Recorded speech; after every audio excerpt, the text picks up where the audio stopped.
नमस्कार, मैं हूं सोनाली ठाकुर। स्वागत है आपका हमारे खास कार्यक्रम जन सरोकार में। चलिए बात करते हैं राजस्थान के सीएम अशोक गहलोत के लगाए आरोप पर सचिन पायलट ने क्या पलटवार किया है।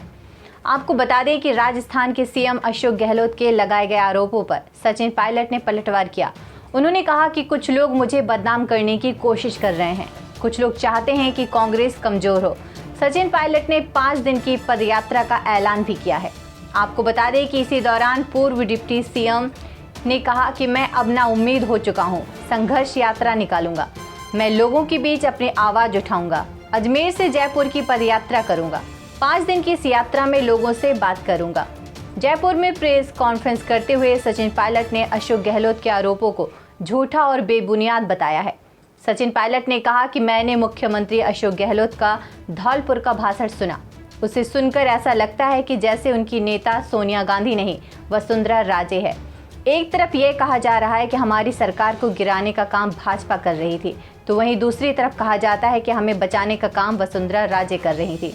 आप कहना क्या चाहते हैं, आपको स्पष्ट करना चाहिए।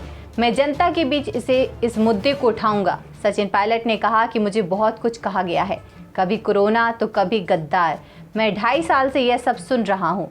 इसके बावजूद हम चुप थे, क्योंकि हम अपनी पार्टी को नुकसान नहीं पहुंचाना चाहते थे। लेकिन अपने ही विधायकों और नेताओं को बदनाम करना और बीजेपी का गुणगान करना मेरे समझ से परे है। कांग्रेस नेता ने कहा कि ऐसे विधायकों पर आरोप लगाए जा रहे हैं जो राजनीति में 40 से 45 साल से हैं। उनके क्षेत्र के लोग भी उन्हें जानते हैं कि वो किस तरह के नेता हैं और कैसे काम करते हैं। ऐसे विधायकों पर आरोप लगाना गलत बात है। सचिन पायलट ने कहा कि मैं 11 मई को अजमेर से एक जन संघर्ष यात्रा निकालूंगा और हम जयपुर की तरफ आएंगे। यह 125 किलोमीटर की यात्रा होगी। 5 दिन की यात्रा में जनता के बीच जाऊंगा, उनके बीच अपनी बात रखूंगा। सही निर्णय तब लिए जाएंगे जब जनता का पूरा साथ होगा। उन्होंने ये भी कहा कि कांग्रेस अध्यक्ष की बात नहीं मानना गलत है। पिछले साल 25 अगस्त को विधायक दल की बैठक के बीच गहलोत खेमे के विधायकों की मीटिंग में नहीं आने पर भी पायलट ने सवाल उठाए। उन्हें इसे अनुशासनहीनता करार दी। साथ ही इस मामले में कार्रवाई नहीं किए जाने पर भी सवाल खड़े किए गए। सचिन पायलट ने अपने डिप्टी सीएम रहने के दौरान का भी जिक्र किया। उन्होंने कहा कि जब 2020 में मैं डिप्टी सीएम था, उस समय राजद्रोही के आरोप में मुझ पर कार्रवाई करने की कोशिश की गई थी। एक खेमा नेतृत्व परिवर्तन चाहता था। ऐसे में हम दिल्ली गए, AICC के सामने अपनी बात रखी। इसी के बाद एक कमेटी का गठन किया गया।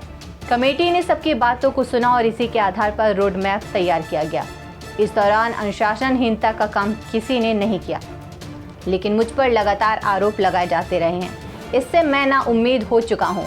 आखिरकार यात्रा के जरिए संघर्ष का फैसला लिया है। आपको हमारी आज की स्टोरी कैसी लगी, हमें कमेंट करके जरूर बताएं। साथ ही हमारे चैनल को लाइक, सब्सक्राइब और शेयर करना ना भूलें। धन्यवाद।